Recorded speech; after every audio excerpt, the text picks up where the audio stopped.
好，我是卡拉，欢迎收看《美国观察》。众议院议长佩洛西开启亚洲之行，周一第一站在新加坡会晤李显龙。美国和台湾媒体报道说，佩洛西可能于周二访问台湾并过夜。今天的节目中，我们共同关注。美国国会众议院议长佩洛西星期一率国会代表团抵达新加坡，开始对亚洲多国的访问。佩洛西与新加坡总理李显龙会面，谈到乌克兰战争、台海局势、气候变化等议题。佩洛西也与多位新加坡内阁成员进行会面。CNN 引述不具名台湾高层官员的话说，佩洛西不仅将访问台湾，而且会在台湾过夜。美国官方并未证实这个消息。此前，中国对佩洛西可能访台表达强烈的反对立场，并威胁说这将导致非常严重的事态和后果。美国国务卿布林肯周一表示，佩洛西议长是否访问台湾将完全是他自己的决定。他呼吁中国不要采取加剧紧张局势的动作。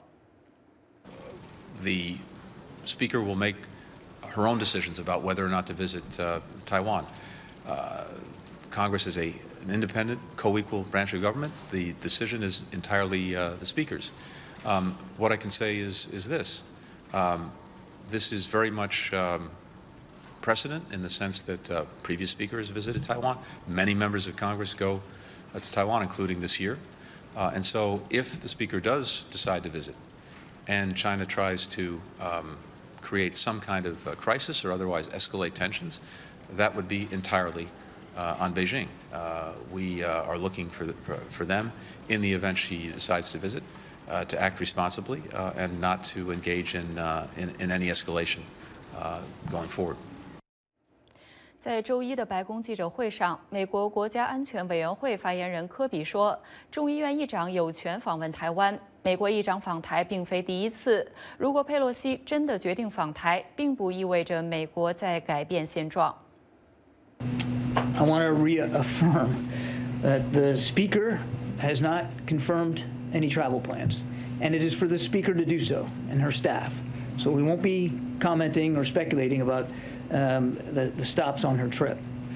We have been clear from the very beginning that she will make her own decisions and that Congress is an independent branch of government. Our Constitution embeds a separation of powers. This is well known to the PRC, given our more than 4 decades of diplomatic relations.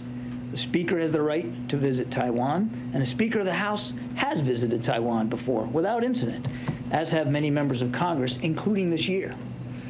Now, the world has seen the United States government be very clear that nothing has changed about our One China policy, which is, of course, guided by the Taiwan Relations Act, the 3 joint U.S.-PRC communiques, and the 6 assurances that if she goes, it's not without precedent. It's not new. It doesn't change anything. I mean, what we would hope they infer from everything we've done and everything we've said, including during the president's phone call, is that we're being consistent. There's no change.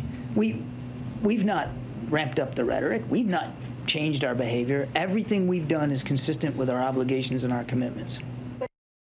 佩洛西议长和国会代表团周一访问新加坡后，还将访问马来西亚、韩国和日本。佩洛西议长可能访台，中国方面多次进行威胁，台海形势愈发敏感。中国目前的军力达到了怎样的水平？面对中国迅速扩展军事存在，美国要如何回应？新加坡南洋理工大学防务与战略研究所研究员高瑞莲分享了他的看法。Recently, China's MOFA claimed that the Taiwan Strait is not international waters, and Xi Jinping signed into law the power to conduct military operations other than war, which to many sounds very much like what Russia is doing to Ukraine now. So what do you think? What is Beijing's calculus behind all these notions? And do you think Beijing would mimic what Russia has done to Ukraine? We have to understand that for China, this has come quite a long way. If you recall a number of years back, when Chinese expatriates found themselves under danger overseas, for example, in Pakistan in the recent years, Chinese nationals have been targeted in the various terrorist attacks in Pakistan, especially those that were connected to the China-Pakistan Economic Corridor project.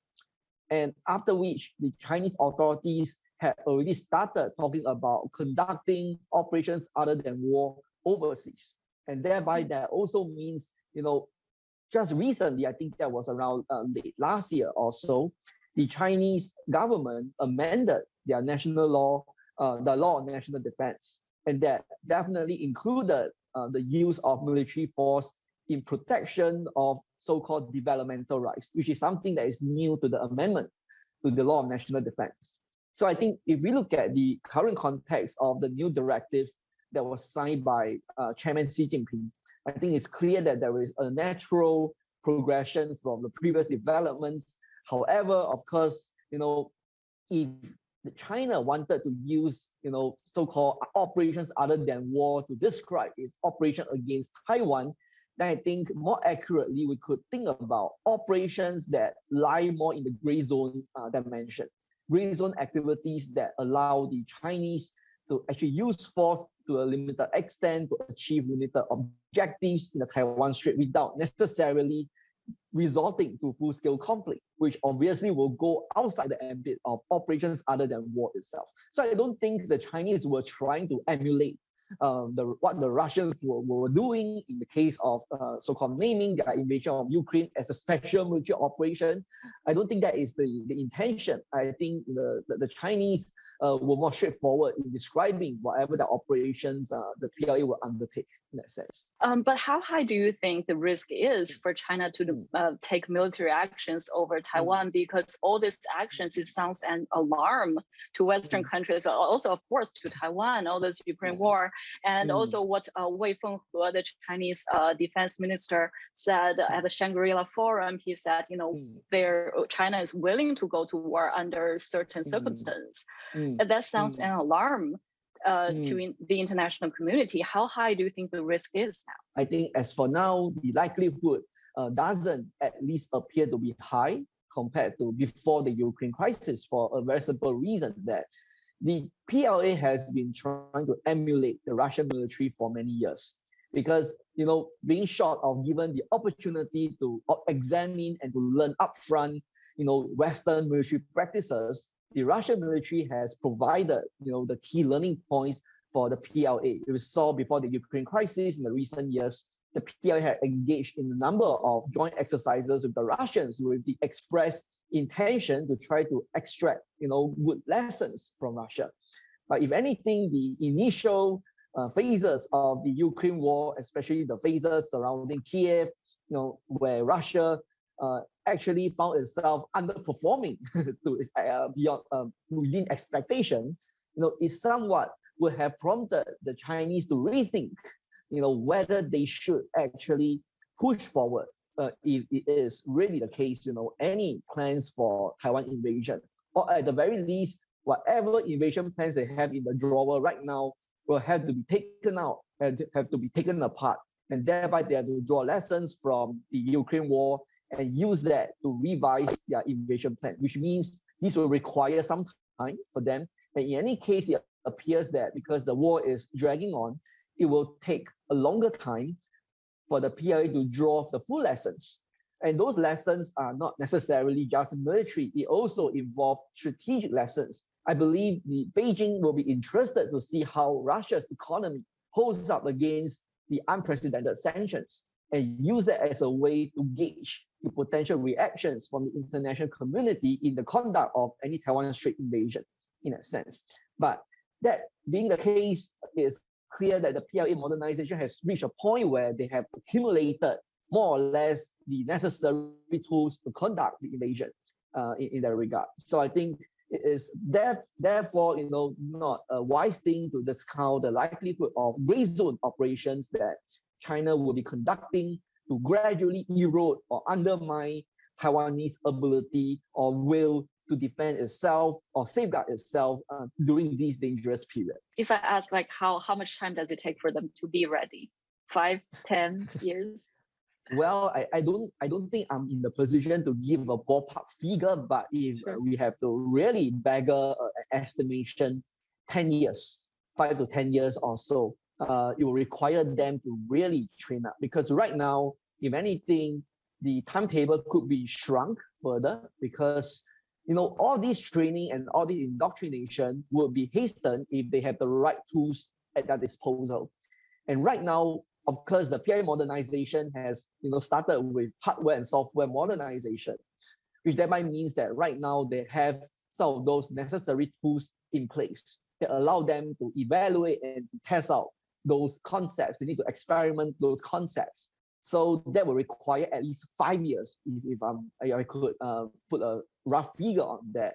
And barring any potential disturbances along the way, I think 5 years will be safe to imagine, of course, and it might potentially put the PLA on the timetable to become a strong military by 2030 or so. So I think that time frame is more or less correct.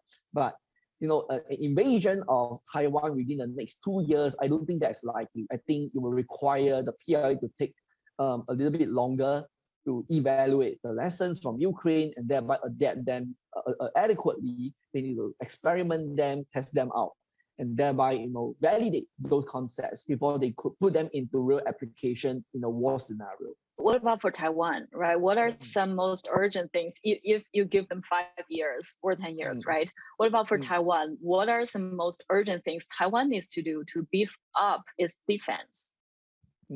Wow, this is a very complex question. I have many responses to that.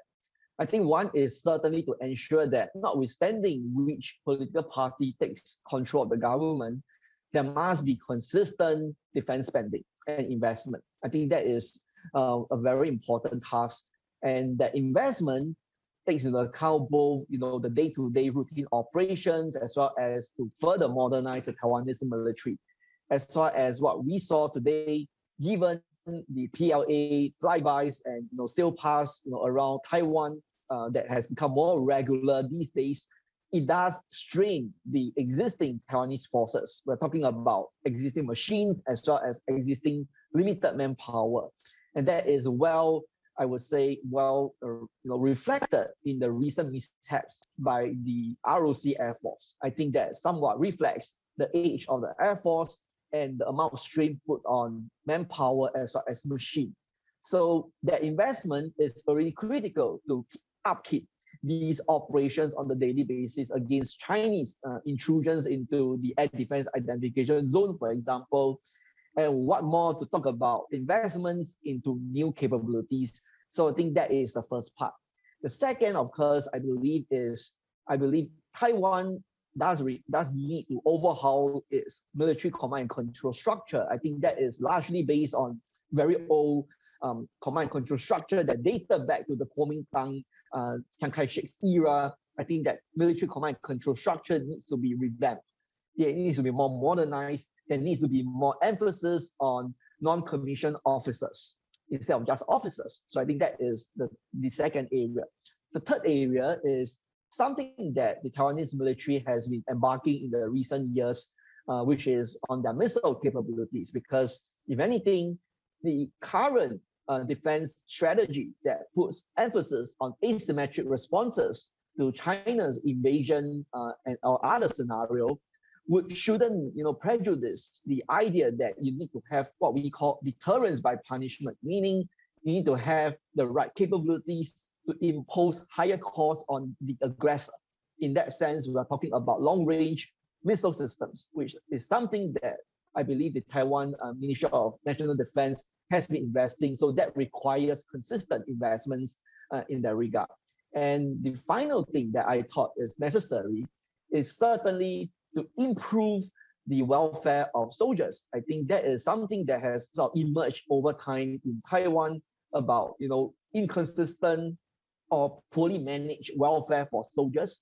We're talking about rank and file. There were reports about abuse of authority and other instances where soldiers were not treated properly, and that has an impact on morale. I mean, if you're talking about wartime, morale is important. And what we saw in the case of Ukraine is that you wouldn't just need the right tools to fight. You need to have the right morale to fight. And the Ukrainian defenders have held up for these many months. It is in large part due to high morale amongst the defenders. So I think this is a lesson that the Taiwanese military would need to draw from in their preparation for potential conflict in the Taiwan Strait. China just launched its third and most advanced aircraft carrier. How much does that enhance China's power projection capabilities, and how does that change the dynamics in the South China Sea and the East China Sea? These goes down to the very technical specifications of the carrier itself. It is unlike the Liaoning and the Shandong. The Liaoning and Shandong were actually configured for ski jump. And you can see the angle of flight deck is very clear. The problem with ski jump, because it was in the absence of a conventional takeoff mechanism or a catapult, right? That a ski jump does impose physical limitations on a few technical aspects, one of which being that any jet fighter that needs to take off from ski jump cannot take off with a full load. And that limits the combat effectiveness or potential of the aircraft in question, right? And ski jump also does impose limitations on the number of aircraft that could be launched at any one point of time as well. There are clear limitations on that. And the other thing that is of interest here is that this new carrier is comparable in size to the latest American carrier, which belongs to the fourth class. So they're comparable in size, and it means that the new carrier Fujian is able to carry a larger aviation complement. And at the same time, they use conventional and electromagnetic catapult and takeoff system, which thereby means they could increase the turnaround rate for aircraft, meaning aircraft that they launch and they recover, and then they'll do refueling, rearming, and then they'll send them back to combat. This turnaround factor is important in any fluid naval warfare. And that is well highlighted in the previous wars we saw, for example, the Battle of Midway back in the Second World War. These are important factors to consider for the generation of combat power in any naval campaign. So that means, essentially, with this new carrier, it has served as somewhat, I call, a game changer for the PLA Navy. It actually allows the PLA Navy to further revisit and to revise its carrier operating doctrine. It actually allows China to actually, embark on more complex joint operations and exercises together, not just within the PLA Navy itself, but also in conjunction with other PLA services to achieve jointness. So that is, what I would see as potential, boost to China's force projection capabilities. And that isn't just only the case, because most people focus on the carrier itself, but most people may actually overlook the fact that the PLA Navy in the recent years have been commissioning many new surface combatants, as well as new fleet replenishment vessels. These are important in the formation of a carrier strike group or battle group. So it's not just a carrier itself. So these developments are also equally important. So going forward, we are going to see the PLA Navy further increase the number of carrier battle groups that it could fill. At the same time, given the new carrier that is entering service not long later, it will allow the PLA Navy to further refine its carrier doctrine and capabilities. Given that China is expanding its military powers so much and so rapidly, and expanding its presence in the region, what should the US do in response? Going forward, the more sustainable way, which I believe the US could do to offset the growing PLA military capabilities, would be to continue to put more emphasis on its existing network of security allies and partners. I think that is certainly a theme that the Biden administration has put front and center for its policy. But going forward, it will only mean that this is going to be increasingly more important, right? It will require the US military to promote deeper and better interoperability with its, foreign military counterparts in the Indo-Pacific. It will require, more cooperation in, for example, defense industrial aspects. It will require, for example, more exchanges between the military establishment, and to come up with new alternatives to deal with the ongoing evolving landscape, especially when it comes to gray zone, for example. I think that is something that the US and its regional allies and partners ought to be focused in looking at. 白宫经济顾问伯恩斯坦接受美国之音专访，谈到了美联储加息与经济衰退和通货膨胀的关系，以及中国关税的议题。来看详细内容。First of all, thank you very much for talking with us with VOA. I would like to start, of course, with the Fed decision. So the Fed just announced the 75 base point interest rate hike. This is the fourth rate hike since March. We know the White House has been telling us that consumer spending is still good, the jobs still growing in the past 3 months, so we are not heading to a recession. But Secretary Yellen also admitted the economy is cooling down. How effective do you estimate this rate hike potentially have more to come to provide a soft landing, but not leading us into recession? What the Federal Reserve is doing here is aggressively attacking a problem that President Biden addresses every time he talks about the economy, and that is the unacceptably high level of consumer inflation. We know the Fed has pivoted to aggressive rate hikes to dampen these price pressures, and the president has every faith in their ability to do so. In fact, he reappointed Chair Powell, who was then confirmed by Congress, so that's a pretty solid endorsement of his faith in the chair. The other thing that we do here at the White House, given the president's guidance, is really respect the Fed's independence. If you look at the history of Federal Reserves when they're in rate hiking cycles like they are now, that is raising interest rates, presidents have sometimes gotten up in their grill, as it were, and tried to get them to do less of that. Certainly our predecessor, President Trump, did that. We don't mess with their knitting that way. We have a lot of respect for their independence and understand that they are the first and foremost inflation-fighting institution in the economy. Well, meanwhile, as you know, respecting the Fed's independence, will the White House prepare for possibly leading to a recession, and how would you tackle that if that leads to that? What we're trying to do is follow the president's, again, his dispatch to his economics team, which is do everything we can to address his #1 economic priority, and that's bringing down inflation. So all that we're doing is toward that goal. So for example, a few months ago, the president oversaw the release of 180 million barrels of oil from our strategic reserves. That's an oil reserve that the nation holds. He organized some of our global partners to add 60 million barrels to that. Thus far, over 120 million barrels of oil have come out of the strategic reserve, and our energy department just announced another 20 million coming into the market. Now, look, energy is a global price, but there's no question that that release is one of the reasons why gas prices have fallen steeply over the past 40 days or so, down over 70 cents a gallon from their peak. Now, at $4.30 nationally, per gallon, that's still too high. I don't want to oversell this by nobody's taking a victory lap here. That's still too high. But if you're a family with a couple of drivers, that's a savings of $60 a month. If you aggregate that over the population, that's about 260 million per day in savings. That's a little bit of breathing room, and this president's fingerprints are on that. It's one of the kind of actions that I'm talking about in this context. Yes, Chairman Powell actually just said it today, just a couple of minutes ago, saying inflation is much too high. So of course we know that, like you mentioned, it's could be caused by supply chain disruption, global COVID shutdown, and the war in Ukraine. So, but right now we are seeing the war will probably continue for a while.